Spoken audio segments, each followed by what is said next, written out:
আওয়ামী লীগ নেতারা এখন জামায়াত কর্মী। কুমিল্লার তিতাসে কর্মী সম্মেলন ঘিরে ব্যানার পোস্টারও ছাপিয়েছেন 7 জন।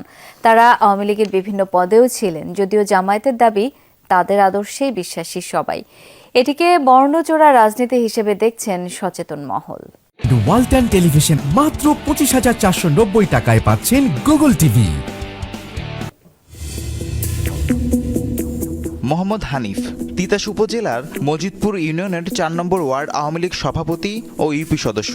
গণ অভ্যুত্থানের পর ভিন্ন রূপে তিনি জামায়াতের কর্মী সম্মেলন উপলক্ষে ওয়ার্ড সভাপতি হিসেবে ব্যানার পোস্টারে ছাপিয়েছেন তার নাম।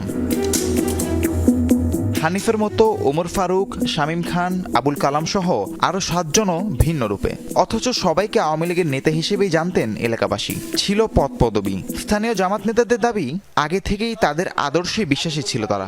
রাজনৈতিক প্রেক্ষাপটের কারণে এতদিন আড়ালে ছিলেন সবাই। এই লোকগুলি আমাদেরই লোক। আওয়ামী লীগের আমলে আমরা ওপেন করি নাই আর কি। ওই যে সুযোগ হয়েছে এখন আমরা ওপেন করছি আর কি তাদেরকে। এটা আমাদেরই কর্মী, আমাদেরই লোক, আমাদেরই নির্বাচিত মেম্বার। জনপ্রতিনিধি নির্বাচিত হওয়ার পর আমাদেরই উনি কর্মী ছিল, অনেক আগ থেকেই আমাদের কর্মী। ওরা ওদের মতো করে আমাকে দায়িত্ব দিচ্ছে আর এমনি ওই তৎপরতার সাথে উনি সম্পৃক্ত ছিল না আর কি। বিষয়টিকে বর্ণচোরা রাজনীতি হিসেবে আখ্যায়িত করছেন সচেতন মহল। তার আদর্শ এবং আওয়ামী লীগের আদর্শ বলা চলে একেবারেই বিপরীত।